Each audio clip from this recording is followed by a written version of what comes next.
Welcome everyone to the October 21st regular Board of Ed meeting. Please rise for the Pledge of Allegiance. I pledge allegiance to the flag of the United States of America and to the republic for which it stands, one nation, under God, indivisible, with liberty and justice for all. Okay, so tonight we're going to start off with our Tusker Pride segment. Just going to switch between my screens here. So the board would like to take a moment to congratulate the class of 2026 valedictorian Aiden DeSiena and salutatorian Isabella Wisa, who was just announced last week. Their dedication, hard work, and commitment to excellence have set a shining example for our entire school community, and we are proud to celebrate their achievements and look forward to seeing all the great things they'll accomplish in the future. And we look forward to the bigger celebration in the spring. And then next it brings us to our ex officio, I'm going to remember to do it in the correct order this time, ex officio student board member report.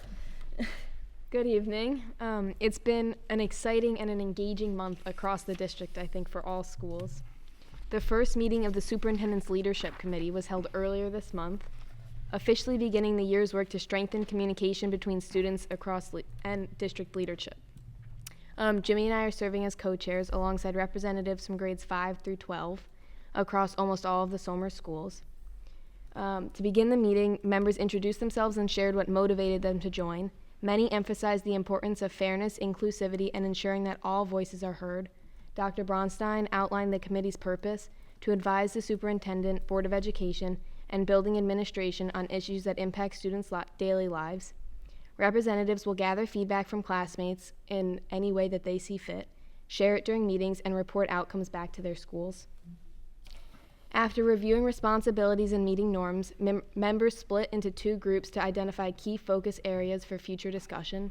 Common themes included cafeteria food, bus schedules, school start times, cell phone policies across all the grade levels, locker and backpack uses, lunch schedules, bathroom access, student involvement in events, and technology accessibility, particularly with the blocking of educational YouTube content and Spotify. The meeting reflected strong engagement from every member and set up a collaborative foundation for meaningful student input throughout the year.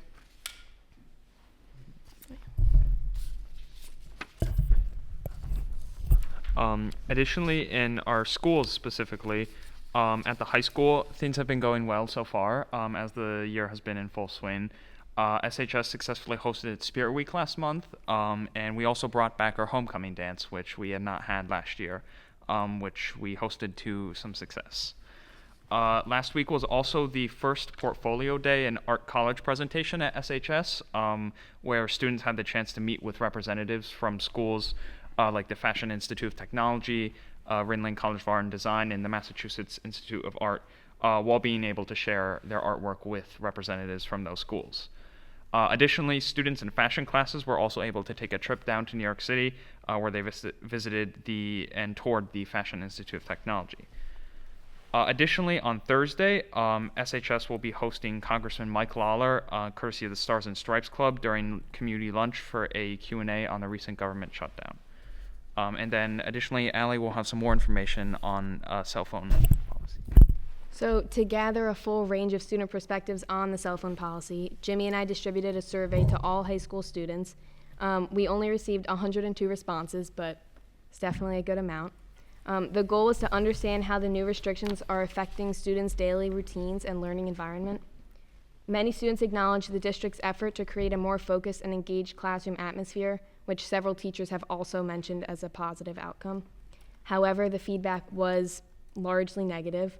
The majority of students expressed frustration with the pouches, the bell-to-bell restrictions, and limitations during lunch and study halls. A reoccurring issue, as I mentioned before, also emerged in both the middle school and the high schools regarding technology access, specifically the district's current block on YouTube. Students frequently use YouTube for academic purposes such as review videos, class assignments, and supplemental learning. Some teachers have encountered similar challenges, particularly when substitute plans or instructional materials rely on YouTube videos that cannot be accessed. While students understand the intent behind the policy, they hope to see a balance between minimizing the distractions and maintaining access to all of the essential digital tools. There is a shared sense of optimism that continued communication between students and administrators can help refine the policy in ways that supports both focus and flexibility. Back to our school-specific reports. At the middle school, the SMS Student Council has been busy delivering and preparing the morning announcements, and at their next meeting, they will also begin identifying students who are interested in running for office. Council members have also brainstormed some exciting activities they'd like to plan for the school year. Their next big event will be Spirit Week, which will take place on the week of October 27th. And they're looking forward to expanding their council and welcoming a new generation of student leaders. Additionally, the International Club and World Language Departments are celebrating cultural heritage around the world this month. The Italian teachers greeted students and staff in the morning on October 8th with music, stickers, and celebration, and are looking forward to our Italian t-shirt fashion show. In the International Club, they will also be celebrating Oktoberfest this month, making crafts, listening to Bavarian music, and sipping on root beer floats. Additionally, clubs and activities are in full swing, and SMS hopes the community will check out their weekly editions of the Tusker Tribune. Additionally, at SIS, students at SIS have been working hard on their benchmark assessments in ELA and math as they transition into the fall, and fourth graders recently enjoyed a field trip to the Teatown Nature Preserve in Yorktown, where they explored the local environment and learned about conservation and civic responsibility. Meanwhile, third grade students are looking forward to their upcoming visit to the Maritime Aquarium, which connects directly to their studies of the sea and exploration. Third graders will also be taking part in the Scarecrow decoration contest with categories including most handsome, ugliest or scariest, not gory, most original, most lifelike, and most beautiful. And fifth graders will also be decorating pumpkins for the same contest, adding another fun and creative activity for our students this season. Third graders will also be participating in a Halloween parade. Parents are also invited to come and watch as students parade around the bus loop, and then join their child's class outside for another pumpkin decorating activity. The book fair is also taking place this week, as you might also be able to see here in the library. And SIS also celebrated its birthday on October 17th with games, events, food carts, and plenty of fun activities. Additionally, at the end of the month, the IB dance team from the high school will be visiting SIS to teach students different dances, and is another wonderful opportunity for older students to be role models and to inspire our younger learners. And then over at Primrose, students have been deeply engaged in hands-on learning and seasonal explorations. Kindergarten scientists have been investigating weather, conducting experiments on energy absorption with solar mittens and ice cubes, and applying the design cycle to create structures that protect ice from melting in the sun. Upcoming lessons will focus on different types of weather and ways to prepare for them. Students are also exploring themes through the Wit and Wisdom curriculum. Students have been using their senses to notice and describe the autumn environment, while second graders have been reflecting on seasonal changes and how they impact people and nature, incorporating their observations into artistic and literary activities. October has been full of exciting learning opportunities and community connections. Students have participated in Fire Safety Month activities with visits from firefighter parents and a virtual assembly with a local firehouse. During Bus Safety Week, each class learned safety skills directly on school buses. Kindergarten helpers even planted tulip bulbs around the flagpole, eagerly anticipating the spring blooms. Primrose students continue to show curiosity, creativity, and enthusiasm for learning every day. Whether investigating science experiments, exploring the changing seasons, or contributing to the school community, the children are fully engaged and excited to share their discoveries with their classmates, family, and staff. And across the district, the energy and joy has really been felt at the beginning of the school year, and we're so excited to see that continue. Thank you, guys. I have a quick question, actually, for you. On the YouTube policy with the high school and middle school, I thought it was the intention because it has to be Ed Law 2D compliant, so it has to be embedded into Schoology now in order to be used. It's not that it's totally not, is it just kind of not working out, or that's totally out of your scope of what you've talked to the kids about? So I think a lot of kids use YouTube not even just for specific classroom assigned things, but for me, a lot of AP review videos are on YouTube, a lot of studying videos are there. So kids can't access those at all. And I had a substitute teacher the other day, and my teacher had left a YouTube link embedded into Schoology, and we still couldn't access it, Okay. which left the teacher coming back with us having done none of the work because we couldn't access Right. it, and no solution really. Okay. So I think it's been pretty Bumpy road, impactful. but it's trying to Yeah. work out. Yeah. Okay. And I think also like bouncing, because there are like YouTube Shorts, for example, isn't as like educational as the YouTube videos, but then the internet, if I'm not wrong, places just a block on like youtube.com, so like we Okay, can't yeah. access it. So it's something to, I think, definitely take a look at and see like how we can balance keeping the distractions out of the classroom while allowing students to access the tools they need.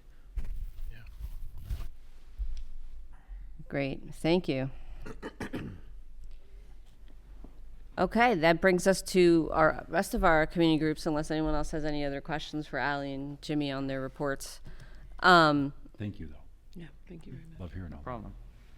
Yeah, I was excited about the first superintendent meeting, right, with Dr. B. So I know no one's here from SEF tonight to speak, but I just wanted to give a little shout out to what a great time we all had at the SEF trivia night last week. Thank I you know so we much for coming. Jimmy, you competed. are super. Yeah, we honestly, Jimmy, it all fell apart once you left. To be honest, we were our team. The trusty Tuskers were in the lead until Then it all- Jimmy left, and it all fell apart. So, but thank you to Margaret and Daryl and Jimmy for joining me, and it was fun to compete against. Well, you guys were in the back of the room, but Chris and Tara and Liz and Dina were all next to us, so we had a really good time, and it was a lot of fun. Who won? We were tied, weren't we? All of us were tied. Oh yeah, we were all tied. We ended up tying. That's true. That's true. So, but like I said, Jimmy had to get home by 9 because he can't drive after 9. So, From a school event. Would have been great to explain it. It was at a school trivia.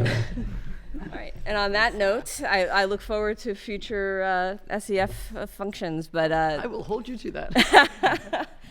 I'd like to invite up PTA Council. Jaywan Sheldon's going to give an update.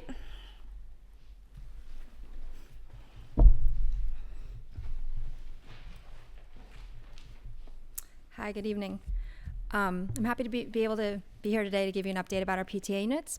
We'll start with our youngest learners at Primrose. Next week as Red Ribbon Week at Primrose, and the PTA is helping support the message that I can do hard things, so that's kind of a lesson that's going to be embedded there. And also next Monday, they are sponsoring the Beth and Scott Show, which is a music and education assembly that will focus on grit and growth, so along those same lines.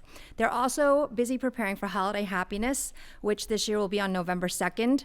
Halloween, I know we haven't even hit Halloween yet, but Halloween will be over, so if you want to start your holiday shopping early, please stop by and support all the local vendors. At SIS, they just wrapped up their biggest fundraiser of the year. I know Jimmy mentioned it. They just had their birthday party on Friday. They had great weather, and we hope all the families that were able to attend had a good time. So the book fair at SMS, also Jimmy mentioned, is this week. It started today, will run all week. Students will visit with their ELA classes, so you should, if you have a middle school, you should check with them and see what day they'll be visiting. At the high school, the PTSA hosted a community service fair last week where students learned about local organizations for which they could volunteer. Hopefully this provided options for students who are looking for ways to fulfill service hour requirements for various honor societies, or they're just looking for a way to get involved in the community. The class of 2027, that's the juniors, just had their junior parking spot giveaway, which was a big success. I think there were 6 lucky winners. And they're also in the midst of their Get Booed fundraiser, so be on the lookout for those signs around town. SEPTA is hosting refresh recess programs on a monthly basis this year. They already had one at Primrose and at SIS already this month, and they will be at the middle school on the 28th. And tomorrow, following SEPTA's October meeting, they will be hosting a workshop on advocating for your child with ADHD. It's here in the middle school library and also available on Zoom if you can't attend in person. So thank you. Thank you so much. And now we have a double whammy of Michelle C. for stars and the Somers Cross Country Track and Field Booster Club. Hi, everyone. I'll start out with the Track and Field Booster Club. Sure. So our Track and Field Booster Club exists separate from the regular Tusker Athletic Booster Club. We support all 3 seasons of track and field and cross country, and we have a lot of athletes over those 3 seasons, especially in the winter and spring with the various track and field events. So I just wanted to tell you a little bit about what we do and why we do it. So we do many things that make a difference for our athletes. We offer senior scholarships. We provide stipends for extra coaching support when needed, and transportation and event fees for overnight and other experiences. We host many meets at home. These meets can have and range from 4 teams to over 40 teams, and can be from 1 to 2 days, depending on the size of the meet. So we help ensure that they run smoothly by providing concessions, getting equipment rentals, providing medical staff, as well as race and event assistance provided by all of our volunteers who are out on the events, and if we're cross country, they're out on the course making sure the kids don't get lost and that they run towards the finish line. We do not charge dues. We rely solely on the support of our volunteers and of our fundraising. That being said, our largest fundraiser of the year is just around the corner, which is the Turkey Trot on Thanksgiving morning. It is our 5K and 1 mile fun run. It's a lot of fun. We all enjoy being there, especially when the weather is nice. And so we hope that many of you will be able to join us at the Turkey Trot. So that's just a little bit about our Track and Field Booster Club. Our next meeting is November 4th at the high school. We welcome everybody. We also support the modified teams at the middle school. Now I'll shift to the performing arts, which is our STARS Club. Our STARS Booster Club supports the performing arts in all of the buildings. We're really excited about one project that was just completed. It was the restoration of the grand piano at the high school, and both STARS and the Somers Education Foundation provided the funding needed to donate towards this really large project. We're happy to report that the piano arrived back last week on the 16th. It looks amazing, and it's awaiting its first performance from some really good piano player, I'm sure. We currently have about 42 members. We're always looking for more people from any of the buildings to join us at our meetings and help volunteer. And some events near and in the future. Tomorrow night at Somers High School, we have the Somers Songbook, and students will be performing lots of family favorite songs. It's a great event for the whole family, and is a fundraiser for the drama club. And looking towards the end of the year, we're really fortunate. We're going to be hosting NISMA this year, which is very exciting. It's the NISMA Music Festival, an evaluation event. And it's an event where musicians from all over the county will be coming to Somers to perform in front of judges, many students in the hopes of making selective all-county and all-state ensembles. So it's really exciting. It's a fun event, and we'll be doing a lot to prepare for that. So we're really excited to be hosting that this year. Are we hosting that for all the instruments, Michelle, or only? Everything but drums, I think. If I'm correct, I know there's one that we're not, but just about everything will be here. Awesome. Piano as well, or? I think so, but don't quote me on that because I'm not sure. That's actually really what I was asking, so thank you, Jimmy. Yes, I'm not 100% Okay. on some of those, but the majority of them will be here. Okay, awesome. Well, that's Thank still you, guys. exciting. Okay, and now if Wendy Eagleton from the Science Research Foundation would like to join us.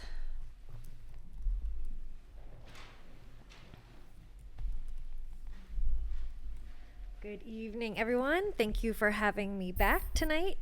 So we had our kickoff event last Thursday, which was a huge success. We had like 60 to 70 people in attendance, which was really exciting. Dr. Melia and I presented together, and we also had 5 of our amazing seniors, all of who had presented at the International Genius Olympiad last year, they were there showing off their work and taking questions from all the new parents and returning parents. So it was a great evening.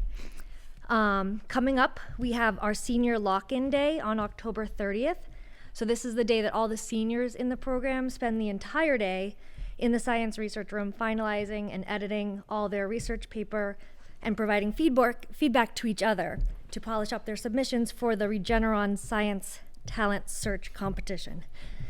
All these competition names are like tongue twisters. So it's called the STS. It's one of the oldest and most prestigious high school research competitions in the country. We also have our our National STEM Festival coming up in November. So juniors and seniors are eligible to apply for this competition. Last year, Somers had 3 national finalists and 1 grand prize winner who won an all-expenses-paid trip to DC for the week to present her work at the National STEM Festival, which was Isabella Wisa, who is our current salutatorian. And lastly, we are gearing up for this year's WESF, which is the Westchester Science and Engineering Fair, which is the largest regional high school research competition in the country, which we host here in Somers. And judge recruitment for that competition is underway. So if anyone feels like being a judge for that very exciting day, please apply to be a judge. And that's the end of my updates for this month, but thanks for having me again, and looking forward to more. Thank you. Thank you. Thank you. Thank you. All right. So this brings us to committee chair liaison reports, but I don't know if do you want to save it because we're going to be talking about the policies anyway. Do you want to save it for then, We can Daryl? save it. Yeah, we can save Okay. it. All right. So then that brings us to our board report. What do I have? So let's see. So later on in the agenda, we have approval for me to attend this year's NYSBA convention, which is thankfully, New York City again this year. I'm going to be attending on Thursday, Friday, and Saturday. Thursday will be the pre-convention school law seminar, and Friday and Saturday will be the regular convention presentations. So I look forward to attending. Dr. Bronstein and I will be there and bringing back some information for both administration and the board. There's also a digital experience. If anyone who can attend, and there's always last minute additions. If you guys were able to do it from home, let me know. We can always discuss that later.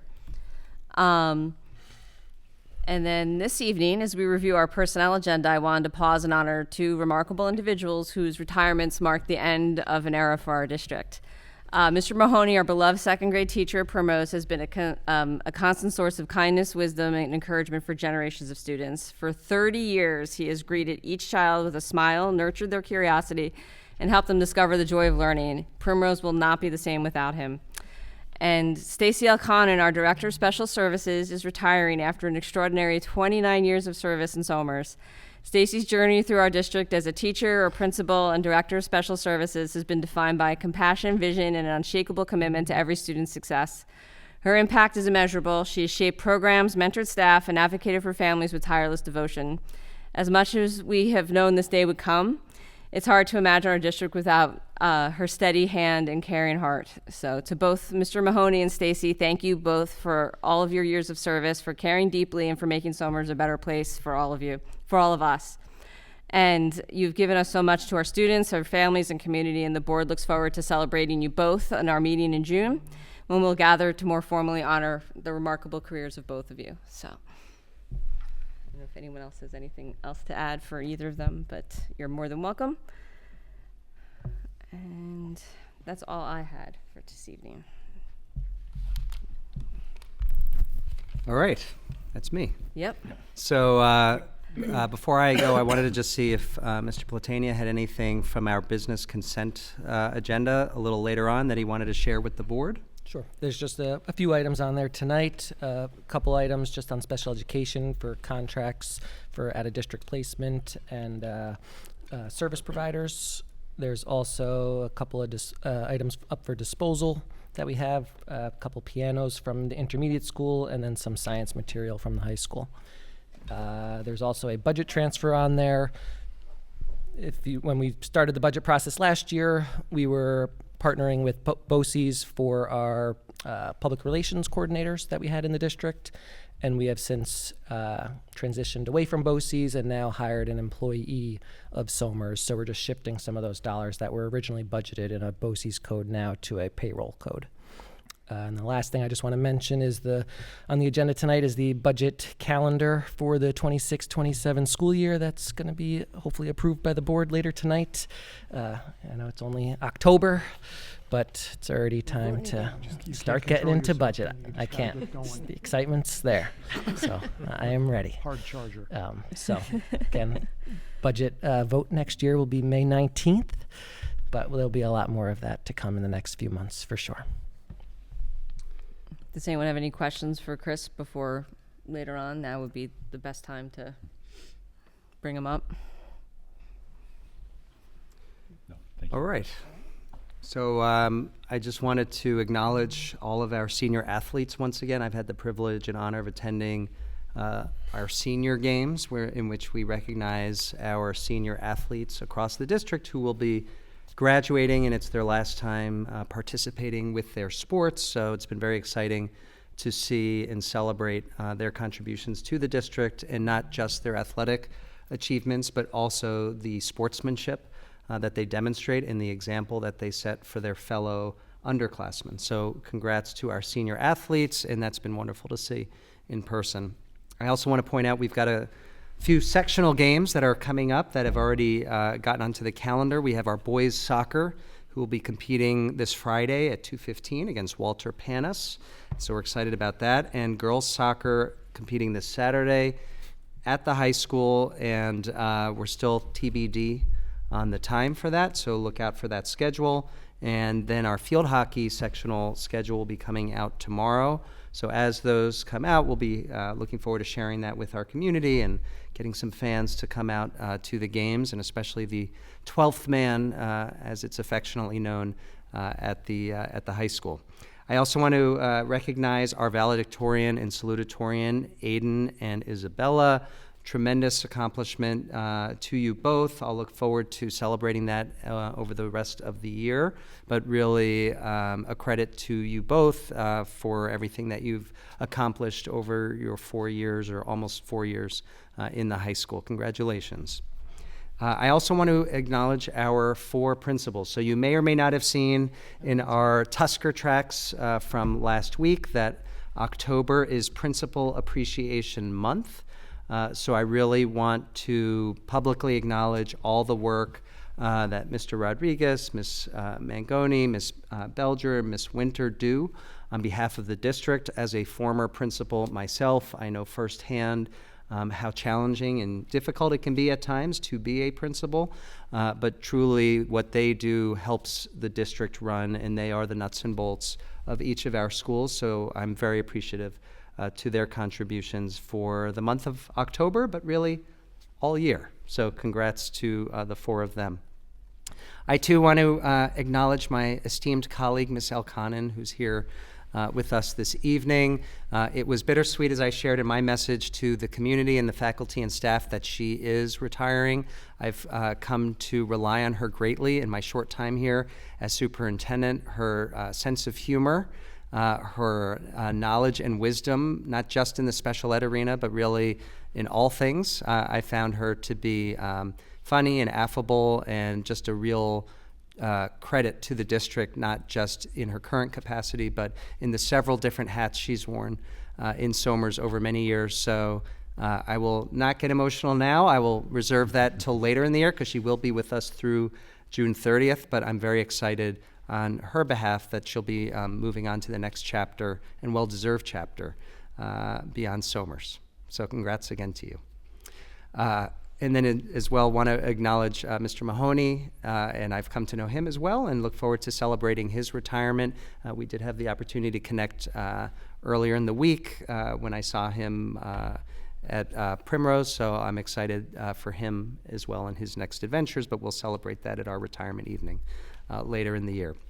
I want to thank Liz Turner and Tara Kearns over here for organizing a very successful professional learning day. So for all you parents who are wondering what's going on when your children are not at school and our teachers are hard at work, they did a wonderful job last week, in which they organized those efforts for professional development, particularly at the elementary around wit and wisdom, and then at the middle school and high school in terms of our practices around assessment and grading and sort of consistency across the secondary schools. So thank you both for a day well organized, and the result of that should be evident to all of the children in our school district.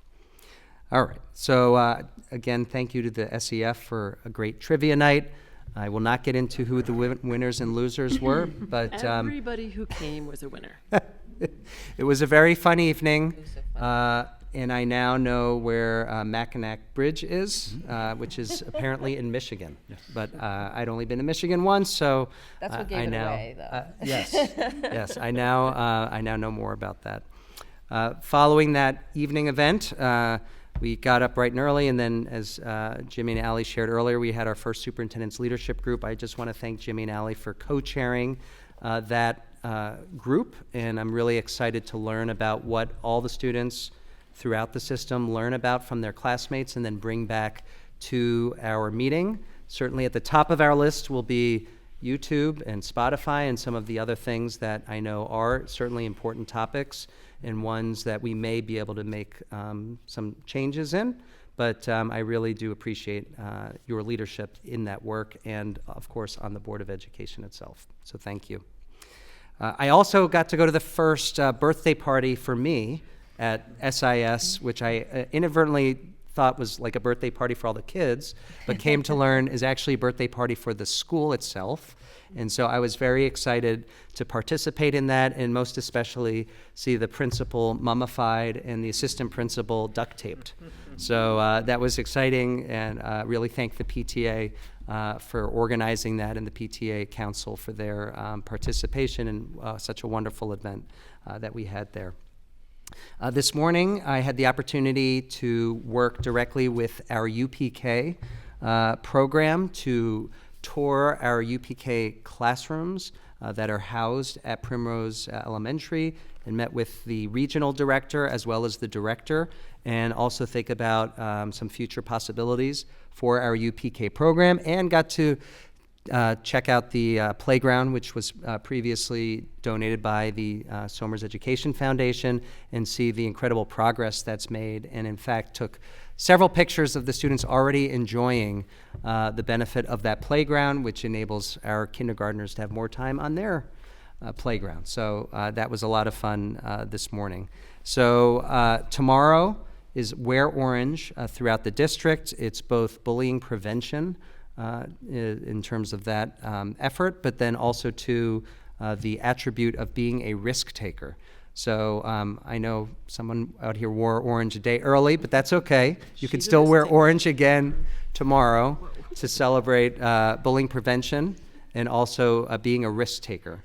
I want to also mention tomorrow we are going to be visiting the high school with the Board of Education to explore the different pathways that are available to students at Somers High School. One thing that frankly attracted me to Somers was all the different avenues that students have within the district, whether they're into science research, performing arts, athletics, humanities. There's something for everyone, and that really excites me, and the board will see evidence of that, but how we're going to continue to grow and develop those programs within the district. So I'm excited for that, as I am about the NYSBA conference, which, as Ms. Candell mentioned, we'll be attending this weekend. And then last but not least, NYSBA is typically scheduled in October because last week was Board Recognition Month. And I would be remiss if I did not acknowledge and respect the contributions that are made by each of our 7 trustees and our 2 new ex officio trustees on the Board of Education. There are countless hours, and there's a lot of work that goes on behind the scenes that the general public are not aware of. So I'm truly appreciative and thankful for what you do on behalf of this community to make our school district the best it can be. And so on behalf of myself and the district, there are some gifts which you received on your way in, and they may or may not assist with coffee drinking in the morning or other things that you indulge in, such as chocolates. as you go about your daily work, but truly thank you for what you do, and we're going to do a nice acknowledgement as well in the Tusker tracks this Friday for your contributions. So thank you to all of you, and that's my report. Thank you. All right, and that brings us to our first public comment section, if there's anyone here to make public comment. Okay, and I'm going to keep going. Now that brings us to our central office presentation tonight on the element of excellence of 21st century knowledge and skills. I believe we hand it over to Tara and Liz. Absolutely. Let me make sure this is okay. We have a little bit of a height difference, so we might have to adjust a little bit as we go. There we are. So tonight we have the next installment of our Forward in Excellence report. At our last meeting, we had Phil Cavanaugh and Tommy Albano present on social, emotional, and physical wellness. And tonight we're going to share some more details about our priorities in the 21st century knowledge and skills element of our district success plan. This is the element of excellence that focuses on preparing every SOMER student with the knowledge, skills, and dispositions that they need to thrive in a complex and changing world. And as we all know, education today is not just about mastering content, though that remains incredibly important and also helpful for trivia night. But it's also about developing academically prepared critical thinkers, creative problem solvers, effective communicators, and reflective global citizens. And this is what the New York State Portrait of a Graduate envisions, which is something that we'll talk a little bit more about later tonight, as well as something that will guide the conversations and the classroom visits that the board will take part in tomorrow at the high school. So our work in the realm of 21st century knowledge and skills is how we make that vision real in our classrooms, as well as through the system structures and professional learning that support our teachers and our students. The priorities you'll hear about tonight are all practical steps toward that goal, and each one aims to build coherence and capacity across the district so that every SOMER student benefits. In the presentation, you can see the 3 key areas that we're focusing on this year. We had mentioned these briefly at our September success plan presentation, but we'll dig into them a little bit more tonight. They are refining our K-12 MTSS structure and assessment plan, providing professional learning on our new data platform, Linkit, and advancing our K-12 vision for math instruction and best practices. Together, these priorities reflect a through line of aligning systems, instruction, and data to support all of our learners and enhancing our ability to identify and meet students' academic needs so that they can all find success.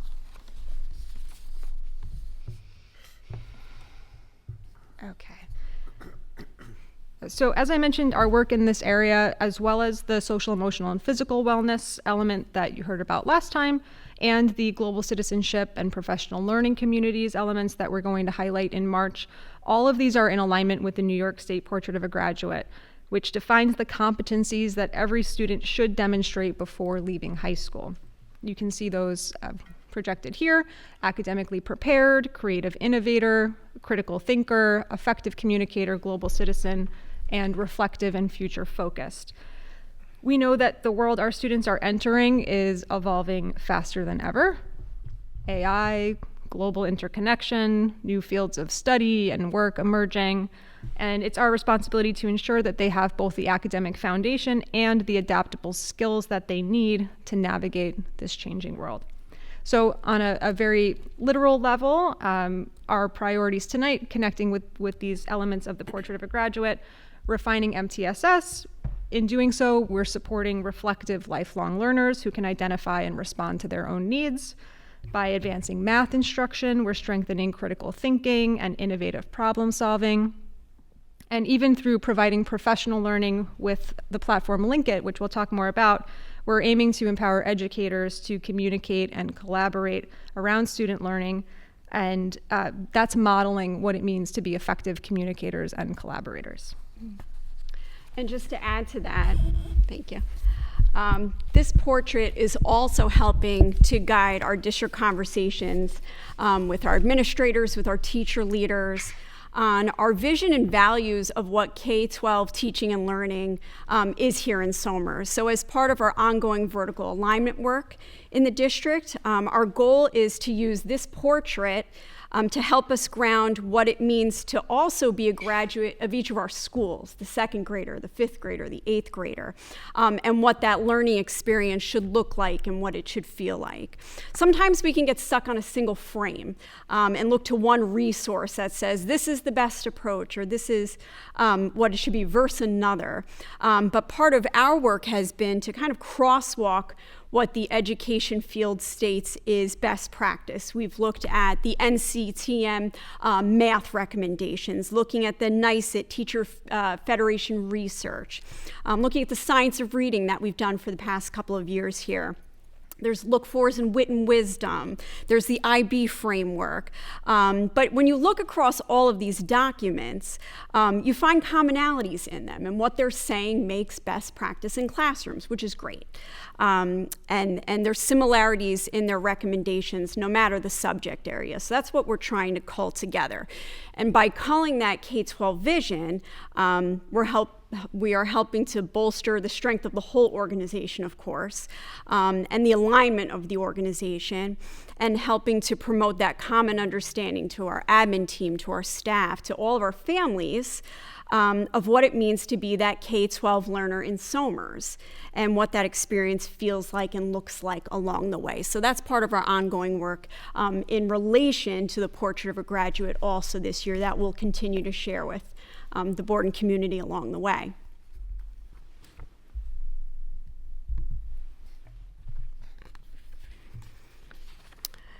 So our instructional visioning and our value work is also supported by this second priority in our plan, which is our ongoing work in examining and refining our K-12 MTSS structure and our assessment plan across the district.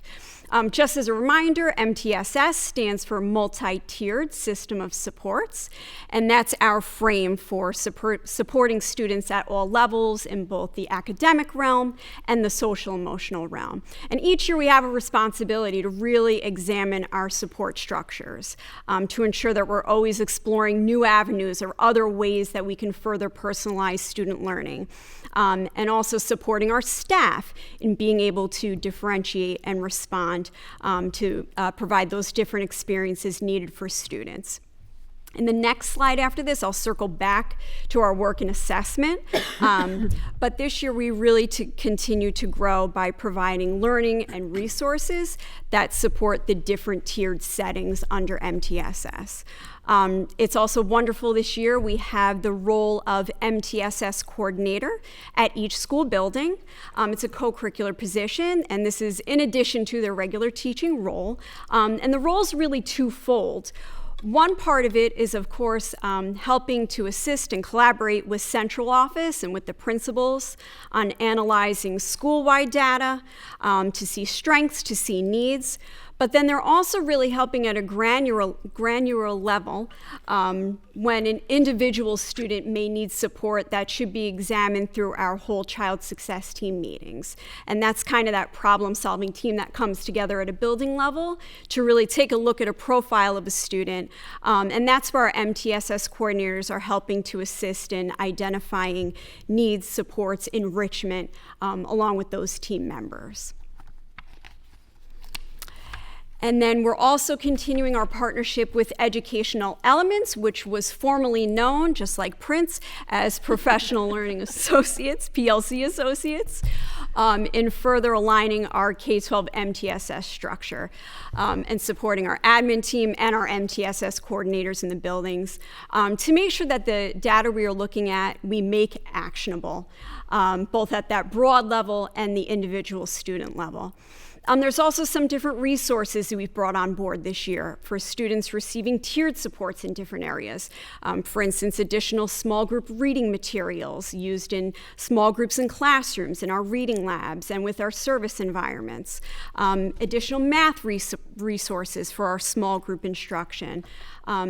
and also utilizing our building touchpoint people who are becoming kind of our turnkey people to turn to for executive functioning supports and helping teachers plan for that when needed for students. Also on the flip side, in the social emotional realm, we're looking to incorporate training on DBT Steps E, which is an elementary wellness approach. We're looking to that later this spring. You've heard Mr. Kavanaugh mention about DBT Steps A for the secondary levels over the years, and that's used in health and wellness settings and by school counselors. The DBT approaches can be incorporated in both whole class wellness lessons, in small group counseling lessons, and to be able to tailor supports for students who really need it. It helps children at the younger levels with coping strategies, decision-making skills, social emotional regulation, distress tolerance, social skills, all those important things at the foundational level. We really do already have a fantastic counseling continuum of lessons that happens for all of our learners at the young levels. The children love when the wellness team comes and does those lessons in the classroom settings. They want to be part of those activities. But what we want to find out with this approach is there a benefit to utilizing the same language and introduce some skills at this young level to help prepare students as they work with these approaches more when they get to the secondary level. So that's what we're looking forward to exploring there in that realm.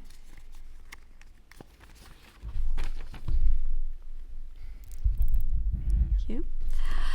So now to shift back to the conversation on assessment.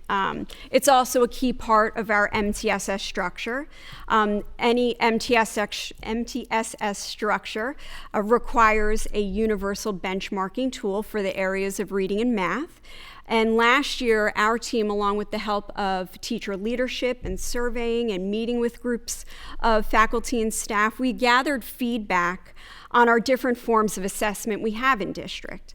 And we combined this with also looking at student performance data that we had. And we kind of made a refresh to what we say we value in our assessment system across the district. So overall, our district members wanted purposeful assessment to fulfill the requirements, of course, of universal screening, being diagnostic, helping us to progress monitor, and also being summative to capture student performance. But teachers also wanted assessments tailored to developmental skills that were really going to provide more actionable data to plan instruction from. And also a little bit of flexibility in how they could be delivered and administered based on children's developmental levels. That was important to staff as well. And we wanted the assessments to provide data to support also the work that we're doing with the Portrait of the Graduate and what it means for our learners exiting each school. So in the end, last year, and through our summer work too, we made the shift to utilizing further the IXL platform. Currently, the assessment Level Up is our universal benchmark for reading and math that we're piloting this year.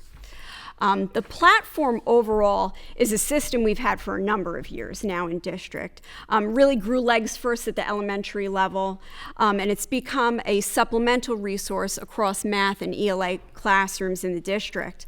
And within this platform, there's assessment tools, there's student, class, grade level analytics that can be seen to help identify skill building recommendations for both individuals and for larger groups.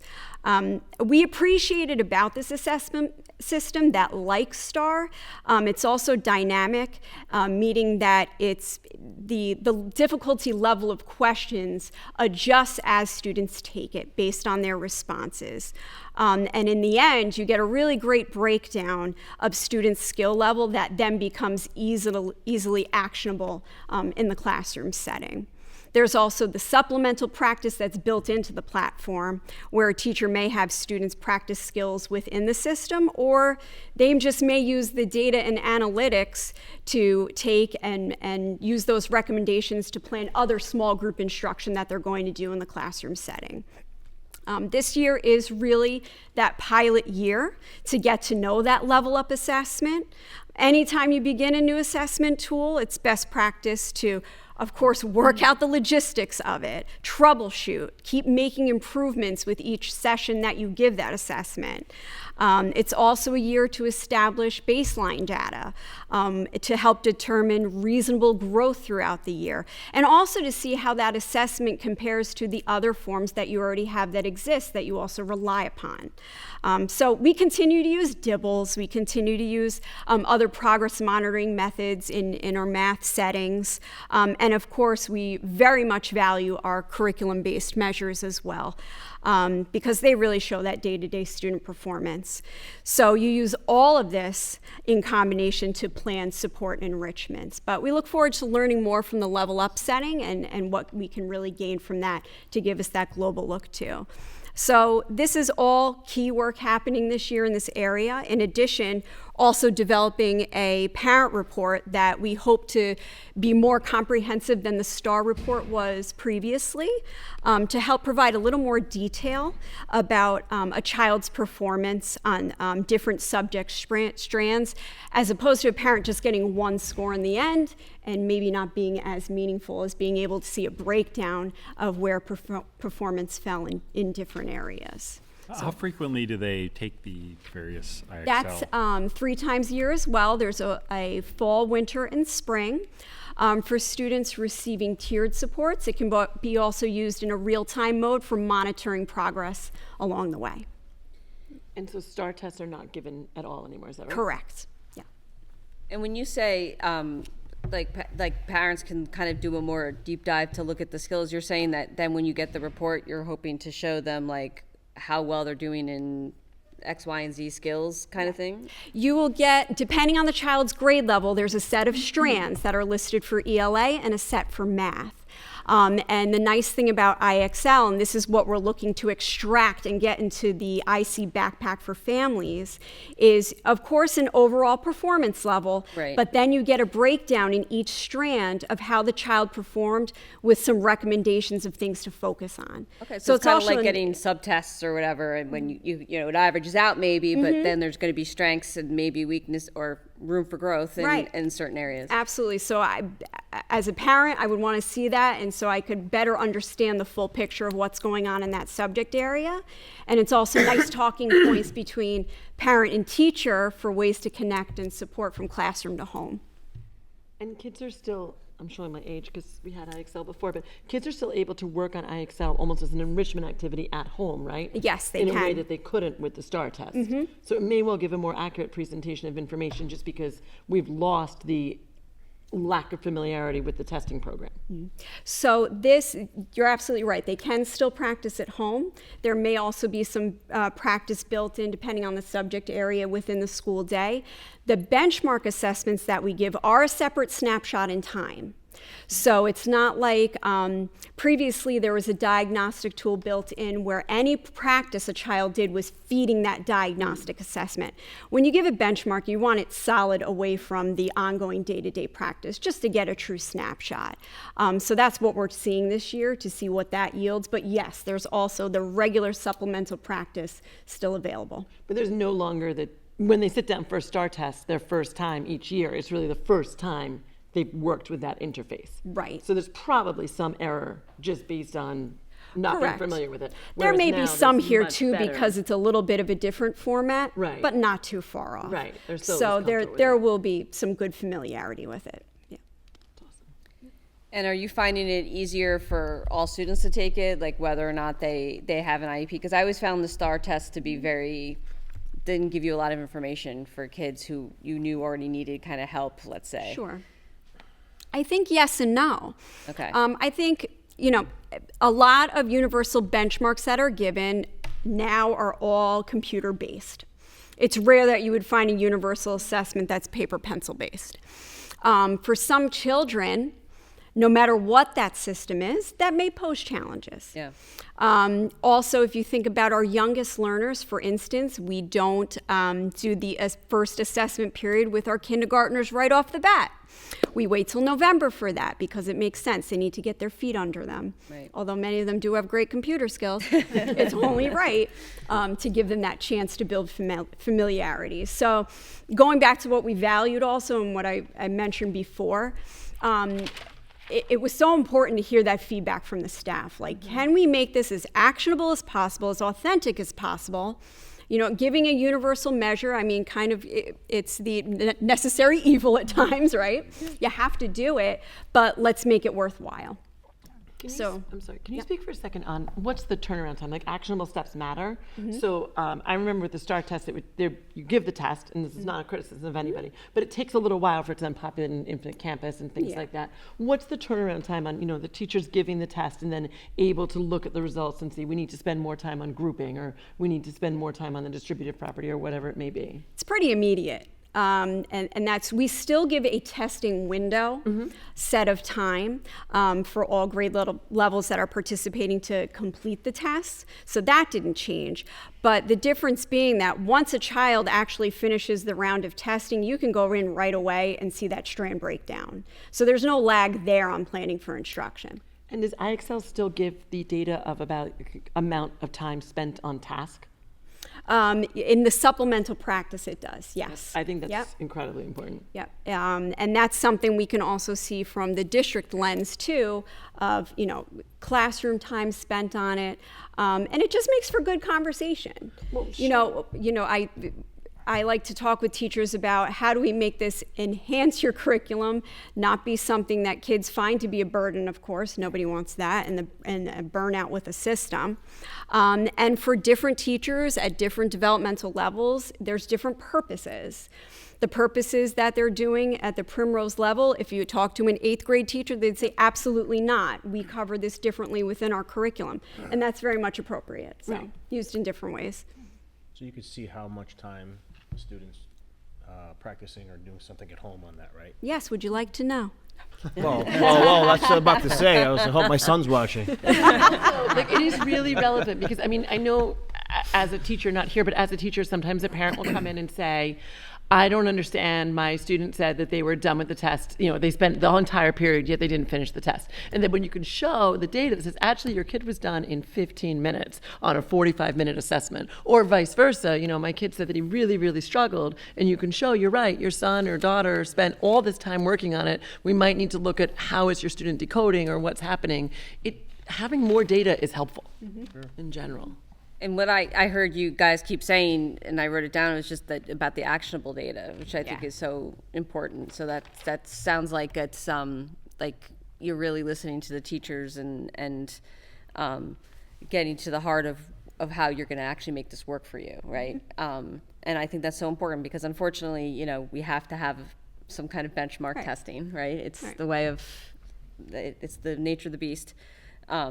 But at least we're using it in a thoughtful way where we can really tier that instruction for different learners because not every kid is going to be able to take the test the same way. Right. So. Absolutely. And we're not sending kids to an unnecessary number of different platforms to learn different interfaces and over assessing either, right? It's all about finding that balance of having enough measures that we can make accurate and helpful conclusions based upon those measures without unnecessarily adding that burden. No, I know as a parent, I always liked the idea of saying, hey, you need more help on, I'm just using this as an example, like long division. So let's give you X amount of problem, and the teacher can just assign that one child that many problems. And and then the other child needs help with, multiplication, and they could, I think that's a good thing because not every kid is going to needs the same amount of attention in certain areas. So we're talking a lot about actionable data, and both pieces of that, the data needs to be housed somewhere that is usable and digestible. And if it is actionable, it might lead to intervention, it might lead to support, it might lead to enrichment. So toward that end, we've adopted a new data and intervention platform called Linkit. And this is directly connected to our priority around refining the MTSS and assessment plan. And it also reflects our commitment to using data as a catalyst for collaboration and continuous improvement. So having this one place that can house our data and allow us to plan for interventions for students is a key step in making this process more cohesive in our organization. So the platform Linkit allows us to analyze academic, behavioral, and wellness data all together and use that information to improve our approach to interventions. So things like attendance data will live in there, IXL benchmark scores, state testing scores, Regents exams, any kind of behavioral referral, all of that can be fed into this platform. This is especially helpful for those whole child success teams that meet at each building because they can come together, they can analyze that data, they can identify trends, and then plan for their interventions all in one place. So they can actually, within a student's profile on the platform, they can go in and they can identify appropriate interventions, they can track the student's progress toward goals, and keep all of their notes from their WCST meetings right in there in the platform. This tool is primarily being used by administrators and MTSS coordinators right now. Those groups are involved in training throughout this year. And then from there, we'll slowly roll this out to additional faculty. We're looking forward to seeing how teachers might be able to use this to inform their daily practice and their interactions with their students as well. But slowly, we'll train more and more people around how the platform can best be utilized.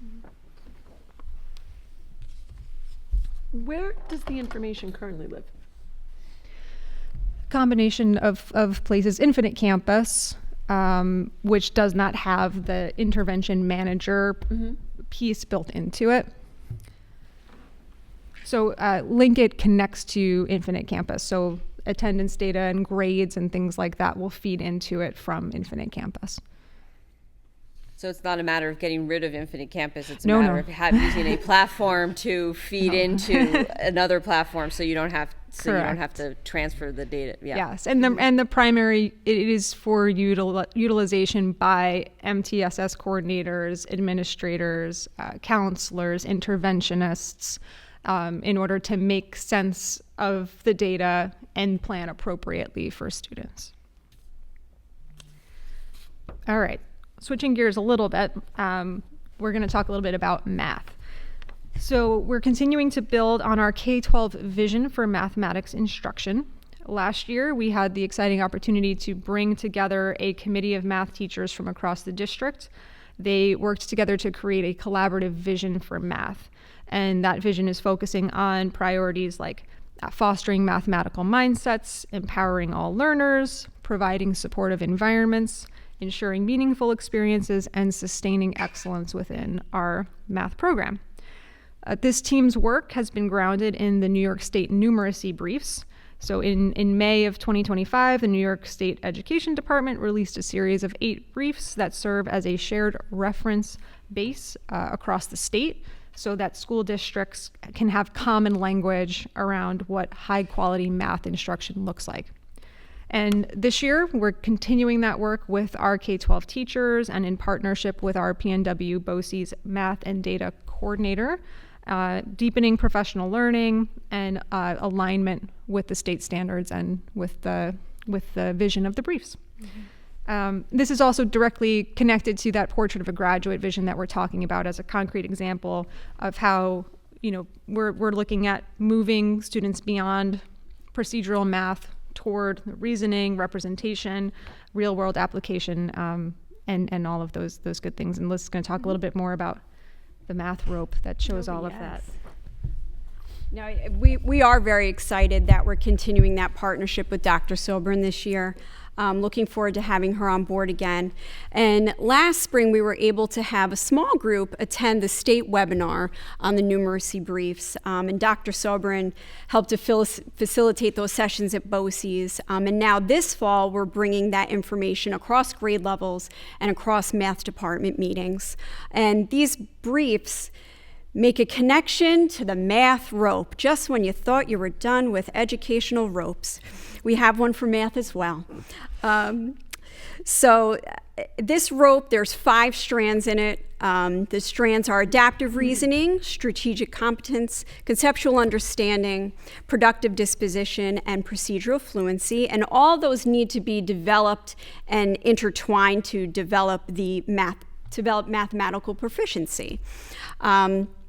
And from going to the initial brief sessions and working with Dr. Sobrin, we've learned that there's different briefs that should be focused on at different levels, elementary versus secondary. So we will zoom in on those as part of our discussion and think about the implications of those briefs. The elementary will focus in on high leverage content and practices and representations in math, with the secondary focusing on those as well, but also discussing pervasive myths in math learning, which is interesting, and misconceptions about assessment practices in math. So all those topics are woven into the briefs and are important points of discussion. And Dr. Sobrin will follow up from that work. She'll come back on site and do some regrounding with teachers in the math standards, how they develop and why they develop the way that they do, which then sets us up to think about the implications for curriculum instruction and pathways, which is actually the last brief, brief 8 that the state produced as well. So that's also very exciting work for us to continue this year. Is there any sort of plan, because you didn't have enough to do, about having some sort of parent workshop or session to talk about this concept of a math rope and making math more accessible to more students? We certainly can. There's definitely key takeaways, and if there's the venue and audience for it. I mean, I'll be there. But I mean, I think so many times, you hear parents say, I don't know how to help my kid with math. And it's not that we don't understand math, it's that the way math is talked about has changed. Because we're no longer just focusing on memorizing facts. Yeah. We're looking at how to actually apply skills and do things that make sense in real life. It turns out that parallelogram season isn't a real thing, but it does turn out that being able to use mathematical reasoning skills for problem solving is very much a real thing. Yeah, there is. So this fall, as we do that work with the full faculties first, following that is looking at those best practices, and then there's some key takeaways that would probably help parents as well. So that's something we could look at forming together. Definitely focus on the faculty first, right? Yeah. Well, absolutely, absolutely. But I mean, I think the more we can use a common language. No, I agree, because I feel like, I mean, and just to be clear, this is obviously not telling you what to teach in math, because the state standards haven't changed. This is talking about getting the best instruction out there for the kids. Absolutely. It's, in essence, is what you're saying, right? I just want to make sure everyone is clear on that. That's correct. Okay. Just had a quick question on the link it. Is that in process now? Like, are we using that now, or? Yes, it's in its initial stages, because you have to do a lot of tech back end work first to input the data that you want it to house. Right. So that does take a little uploading time to make all the correct connections. And then we actually just had a training session for the MTSS coordinators and admins on how to utilize the intervention manager, which is the system inside for housing and capturing those whole child success meeting notes and profiles on individuals when you're coming to problem solve. So that's the phase we're at so far, and getting it up and running and being able to use it for those whole child meetings. So there'd be more like sensitive information about the student on that than opposed to there could be. It's a professional tool, so it wouldn't be something that would be out for the masses. It's really to help with planning for things that students need in their school life, from the academic to the social emotional. And it's stuff that you guys deal with already every day. It's just a matter of having it in one place now. Yeah, I'm just going on, thinking, copy me, if you're having IEP information and all that, how secure is it, and who's managing it, and who's looking over it. Good point. And all of our systems, anything that we're using to house student data, which is why sometimes we run into difficulties too, is that it has to be part of our Law 2D compliance, which is that basically safety net for all of that personal and identifying information. And this system, is in compliance with that. Okay. Yeah. Thank you. Yeah. Right, which is why we're having the hiccups with YouTube that we are. Right. So. But yeah, I think I think this is really interesting to read and to hear about like the different developments with the rope, and I think that'll be a great way to kind of educate the parents once you guys obviously get it all up and running and things like that. But does anyone else have any other questions for Tara and Liz? No, thank you. Thank you. No, Thank I you. appreciate Thanks, the everybody. focus and, yeah, just look forward to hearing more. Yeah, it's good stuff. Thank you. Yep. Obviously, time well used on the professional learning day, too. Oh, yes. Always busy. Yeah, there's always more to do. Okay. So that brings us to, hold on, I don't want to mess up our We're on financial reports. financial reports. Chris is getting excited. Okay, acceptance of warrant report. This is the boring one though. I just have to accept it. Acceptance of no. I mean, I don't have to put a resolve. Sheesh. I mean, we don't have to take it to a vote. Harsh, really harsh. I mean, we don't have to take it to a vote. Not that it's a boring want some chocolate? content. I'm not talking I'm about the still paying content. attention. Right. It's I not am about not the bored. content. It's about not taking a vote. Acceptance of warrant report, statement of revenues, treasurer's report, budget status report. So this is where we're accepting the calendar that you talked about earlier. No, that's No. on the business consent Business agenda. Okay. consent agenda. There you go. See? All right. Which brings us to our approval of meeting minutes. Resolved that the Board of Education, having received copies of minutes of the meetings of 9/16/25 and 10/7/25, hereby approves same. So moved. Second. All in favor? Aye. Opposed? Abstained? Okay. The personnel consent agenda. Resolved that the Board of Education, upon recommendation of the Superintendent of Schools, hereby approves the attached personnel agenda. So moved. Second. All in favor? Aye. Aye. Opposed? Abstained? Okay. CSE, CPSE meeting recommendations. Resolved that the Board of Education, having received copies of recommendations of the meetings as listed on the attached memo, hereby approves same. So moved. Second. All in favor? Aye.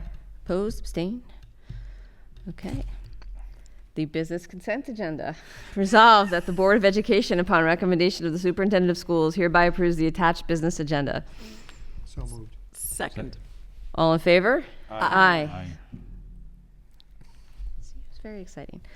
Resolved that the Board of Education of the Somer Central School District does hereby approve a request from the Board of Education President Amanda Candell to attend the New York State School Boards Association Annual Convention and Education Expo in New York City, October 23rd through 25th, 2025, at a cost of $548. And be it further resolved that the Board of Education of the Somer Central School District does hereby approve a request from the Board of Education President Amanda Candell to attend the pre-convention school law seminar at a cost of $325.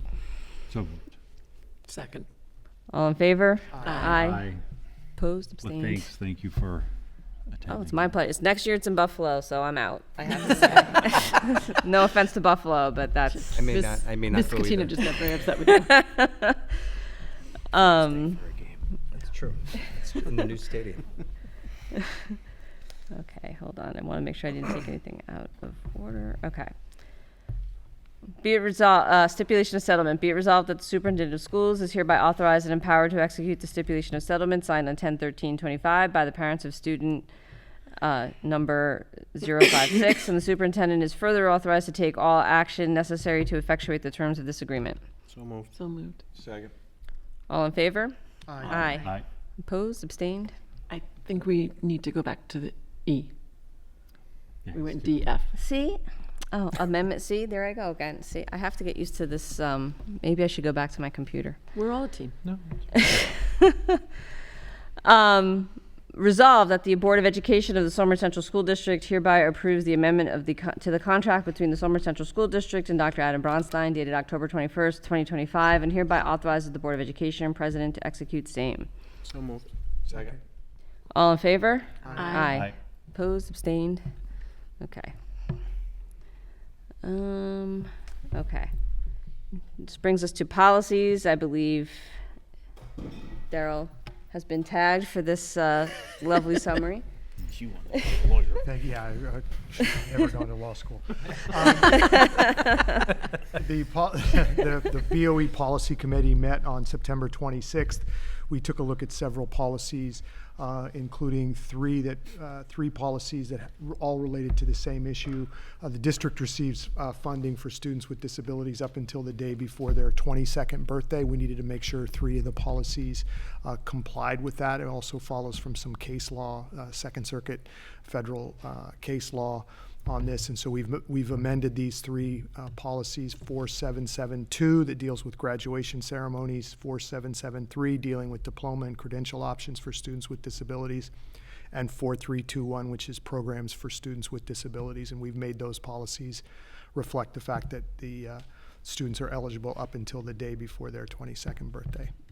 And I had one quick question. I mean, I know that we have to do it because I understand the law and the court case and all that, but did they actually say that now they're going to fund us up until the 22nd, or they're just saying that we have to provide the services up until their the day before their 22nd birthday? I think still, as far as I know, they're just saying we have to provide it up until the day Okay. before their 22nd birthday. I just There want to be hasn't clear on been a that because I change want as to far as continue the to advocate funding. for that close in the loophole of the law between 21 and 22 and, okay. Yeah, that's my understanding as well, is that Okay. our local state representatives are part of the advocacy to see if that is something that loophole can be Okay. adjusted. Just so they know, we're just making these compliant. Correct. Correct. Yeah. We're not making anything new. We're making it compliant with some case law that came out of the federal court. Absolutely. I know we have to do it. I just know that there's, and just to be totally transparent, there's a law that says we have to educate until the age of 21 or until they get a diploma. But then NYSEG came out with a case saying, well, because of a federal case that happened in the Second Circuit with Connecticut, Connecticut law, which is slightly different, but we're covered in the Second Circuit, being in New York. We have to now push it till the 22nd, the day before they turn 22, which is now what we're making our policies compliant with. But it doesn't change the state law of New York, which only gives us funding where we can be reimbursed up until the age of 21. So there's a little bit of a gap, and that's kind of it in a 30-second nutshell. I mean, there's a little more. But, so I think we're looking to hopefully, and I've talked to other school districts about this, and we've talked about this in the past, of just advocating to close that loophole so that we can get reimbursement until whenever the child leaves our school district. If we have to provide these services until 22, then, or the day before they turn 22, then we should be reimbursed for that. Okay. And then the comprehensive attendance policy? Yeah, there was a policy revision made to policy number 5100, which is the comprehensive attendance policy. We made some revisions to align that with the actual practice of the district. Mr. Kavanaugh had come forward with some proposed suggestions on that to make sure that the attendance policy as written actually reflects what we're actually doing. Great. And I know these were all reviewed by council. They were all reviewed by council. Does anyone have any comments or questions before we read the policies out? Because I believe we're also adopting these tonight. But they're pretty, they're not straightforward, but they are straightforward. Right. We don't have any wiggle room on this. No, I just want to make sure. Right. We have to do what we were told on this one. Absolutely. I just want to make sure that everyone's on the first understanding we're not on the doing first second three, reading. on the first 3, yes, we need to do that to align with what the federal Right. courts have said. On the last one, that attendance policy, we're making our policy consistent with what we're actually doing. That's So we always don't a have good to do idea. that. We Which could is have a always policy right, that which is says a one good thing, and we idea. could, Why these we could are do reviewed, something though. completely different. But it Yeah, but makes. that's not really best practices. I think it's a good governance issue. Yeah. To have your It's policies. hard to go home and say, we made a policy that's completely not what we're going to do. That's right. Which is why these are good to be reviewed on a cyclical basis, and why it's good to review. Which actually rolls us into B, but Right. we can finish A if we want to. Okay, yeah, why don't I read the action on this one, and then we'll, but I just want to be clear, we're not going to do a second reading on these because they're just straightforward. We have to do it, and it's also good governance, so. Resolved that upon the recommendation of the superintendent of schools, the Board of Education of the Somer Central School District does hereby accept the following policies for a first reading and adoption. 4772, graduation ceremonies. 4773, diploma and credential options for students with disabilities. 4321, programs for students with disabilities. And 5100, comprehensive attendance policy. So moved. Second. All in favor? Aye. Aye. Opposed? Abstained? Okay. And as we mentioned, this brings us into the second policy, the parent and family engagement. Policy number 1900, the parent and family engagement policy. Liz Turner actually briefed us on that one. This policy is reviewed every 5 years. And during the review, we evaluate Title I and its impact on student support, as well as looking at internal processes. And we make every effort to also make sure families are informed about available programs that the district has to offer. And there were no changes to this policy recommended. There hasn't been any changes that would necessitate us changing the policy. So it was simple 5-year policy review, and Liz didn't identify anything that needed changing. So we decided to kind of leave well it enough as alone. is. Right.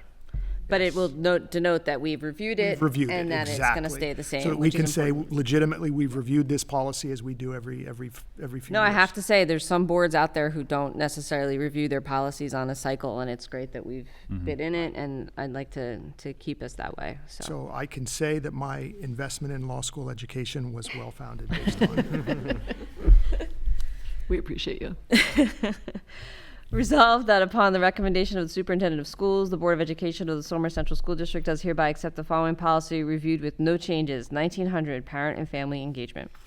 Moved. Second. All in favor? Aye. Opposed? Abstained? Okay. And I just want to thank Ms. Corrado over here, because she's the one who updates and maintains all of these policies. So thank you for doing that on our behalf. And for catching all the things that we miss sometimes. That brings us to our second public comment period. If anyone has come in. You guys are good? Okay. Okay. And then that brings us to our final comments. If anyone, I'd just like to add that we, as Adam mentioned, we do have our site visit tomorrow at the high school. I know Tara and Liz have put together a wonderful, lovely morning with us, 8 a.m., bright and early. I believe Chad, Pat, Daryl, and I myself are going to be able to go, and we'll report back at our future board meeting visit, but we look forward to it. And that's just a little reminder. Okay. Right. I mean, I would say that it's exciting to hear that the high school had a portfolio day, because I think one of the things that makes our district, I don't want to say better, but better than other districts, is that we are very open, accepting, and encouraging of the fact that there are numerous ways to achieve success. And I think that that's something that puts our district ahead of some others in being in line with the portrait of a graduate. We were already thinking about what is an education beyond test scores before the Board of Regents said, maybe we should do something beyond test scores. So it's really exciting to hear that, and to hear that it was well received and everything like that. Congratulations and thank you to both Joe and Stacy. They'll each be missed. I don't know anyone who makes better speeches than Joe Mahoney. He could be entertaining at the DMV, and probably has been at one time or another. His retirement speech will probably be absolutely epic. And Stacy, from the days that I knew you when I was a PTA president, and you're like, of course I'll be attached to the wall for a birthday party with duct tape, mummify me away. Even the year that we did cause a fire alarm to happen during the fifth grade smoke room party. She got off the wall very quickly, but you will be missed for so many different reasons. And Dr. B was right when he talked about your compassion, your sense of humor, and your sheer joy in the success of each and every student that you work with.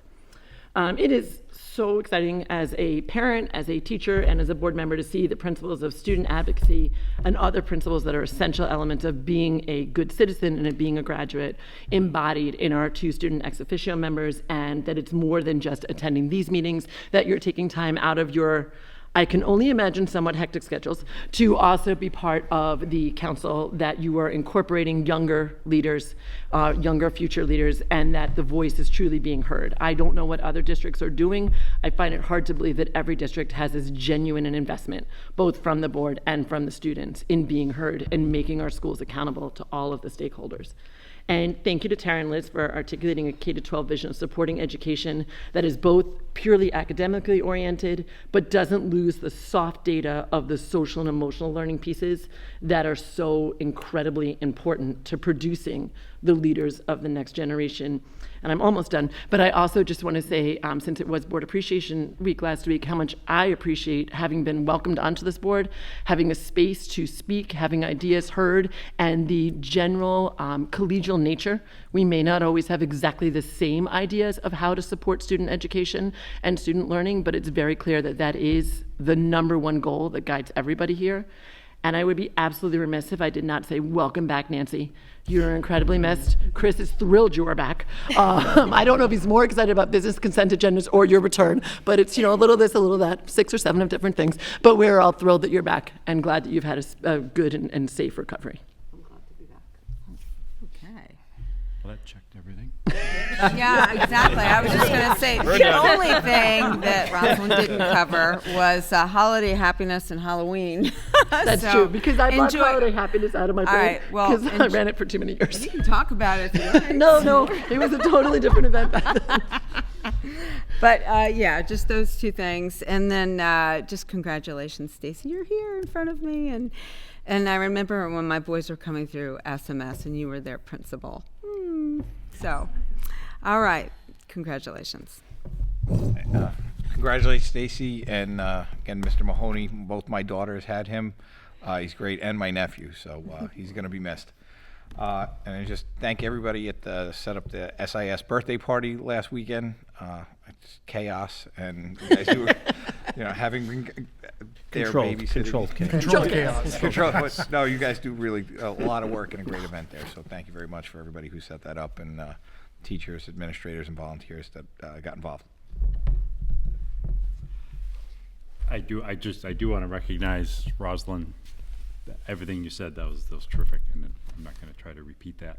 But I will say, I think it's okay for us to say we think our district is the best, and truly believe that, and that still doesn't inhibit us from learning and growing. I want to thank both of our young members of the board here because it was terrific. It's a lot of prep work and leadership work that you guys put in, and I loved hearing everything that you shared. Really, I feel a great connection to a lot of what's going on just from what the two of you were able to share. So I think that's really terrific.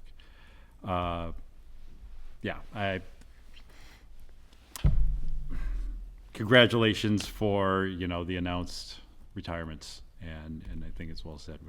People that we're going to miss that are very valuable, that many have learned from and been touched by.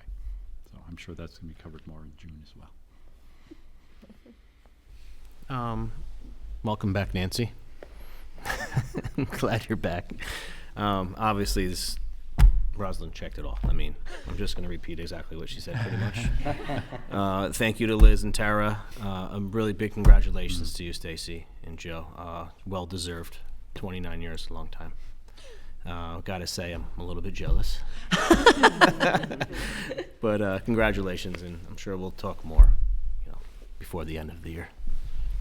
And good luck to all the sectional athletes this week and this weekend. I know you're going to do great, so make us proud.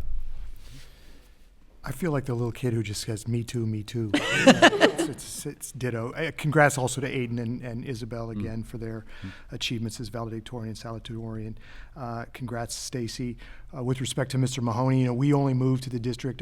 My youngest son was in 2nd grade, and so the only teacher any of my kids ever had at Primrose was Mr. Mahoney, which makes that a little special. And I did substitute teach with him a couple of times, which is also, Roz, if you think he gives good speeches, you should see him with his kids in his classroom.